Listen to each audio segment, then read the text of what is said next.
Praise the Lord. Hallelujah. പ്രിയ സഹോദരങ്ങളെ, വിശുദ്ധ യോസേഫ് പിതാവിൻ്റെ മരണത്തിരുനാളിൻ്റെ എല്ലാ പ്രാർത്ഥനാ മംഗളങ്ങളും നേരുകയാണ്. പ്രത്യേകിച്ച് നന്മരണത്തിൻ മധ്യസ്ഥനാണ് വിശുദ്ധ യോസേഫ് പിതാവ്. ചില സമയങ്ങളിലൊക്കെ നമ്മൾ മനസ്സുമെടുക്കുമ്പോൾ എങ്ങനെയെങ്കിലും ഒക്കെ ഒന്ന് മരിച്ചാൽ മതി എന്ന് പറയില്ലേ, അങ്ങനത്തെ മരണമല്ല അത്. ശരിക്ക് ജീവിതത്തിലുടനീളം കർത്താവിൻ്റെ ഇഷ്ടം നിറവേറ്റി ദൈവമേ എൻ്റെ ആത്മാവിനെ എടുത്തുകൊള്ളുക എന്ന പൂർണ്ണ സംതൃപ്തിയോടെ പറയുന്നതിന് പേരാണ് നല്ല മരണം. ഞാൻ നന്നായി ഓടി എൻ്റെ ഓട്ടം പൂർത്തിയാക്കി. ചിലപ്പോഴൊക്കെ പ്രിയ സഹോദരങ്ങൾ, നമ്മുടെ ജീവിതത്തിൽ അങ്ങനെ ഒരു അവസാനം, അങ്ങനെ അതായത് എന്തായാലും ഇത് അവസാനിക്കും. ആ അവസാനം സ്വർഗ്ഗം ആഗ്രഹിക്കുന്ന വിധത്തിൽ ഓടി തീർക്കാനായിട്ട് വിശുദ്ധ യോസേഫ് പിതാവിൻ്റെ പ്രത്യേക മാധ്യസ്ഥം നമുക്ക് ഓരോരുത്തർക്കും തേടി പ്രാർത്ഥിക്കാം.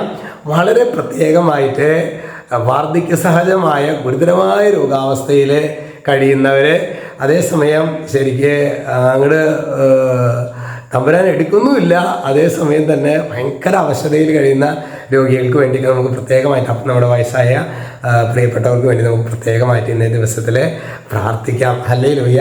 വിശുദ്ധ യോസേഫ് പിതാവിൻ്റെ നാമധേയത്തിൽ നിന്ന് പരിശുദ്ധ ബലി അർപ്പിച്ച് നമ്മൾ പ്രാർത്ഥിക്കുന്ന യോസേഫ് പിതാവ് നല്ല മരണത്തിനായിട്ട് നമ്മെയും കുടുംബാംഗങ്ങളെയും ഒരുക്കും എന്ന കാര്യത്തിൽ സംശയമില്ല.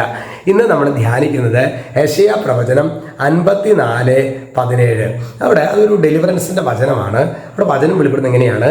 കർത്താവ് അരുൾ ചെയ്യുന്നു, നിന്നെ ഉപദ്രവിക്കാൻ ഉണ്ടാക്കിയ ഒരായുധവും ഫലപ്രദമാവുകയില്ല. അതായത് ഒരു വ്യക്തി കർത്താവിൻ്റെ വഴിയിലൂടെ ചലിക്കുമ്പോൾ ദൈവത്തിൻ്റെ വചനം പറയാണ്, നിന്നെ ഉപദ്രവിക്കാനുണ്ടാക്കിയ ഒരായുധവും, അത് വെറുപ്പിൻ്റെ, വിഭാഗീയതയുടെ, പരദൂഷണത്തിൻ്റെ, ഒറ്റപ്പെടുത്തലിൻ്റെ ഒരായുധവും ഫലപ്രദമാവുകയില്ല. നിനക്കെതിരെ വിധി പ്രസ്താവിക്കുന്ന എല്ലാ നാവുകളെയും നീ ഖണ്ഡിക്കും.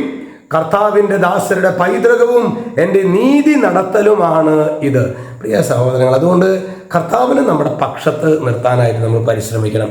എൻ്റെ ഉള്ളിൽ എൻ്റെ യേശുവിനെ ഇഷ്ടമല്ലാത്ത ഒന്നും, അത് വാക്ക്, ചിന്ത, പ്രവൃത്തി, എൻ്റെ കർത്താവിന് എന്നെ അറിയാം. എൻ്റെ ഉള്ളം അറിയുന്നവനാണ് എൻ്റെ കർത്താവ്.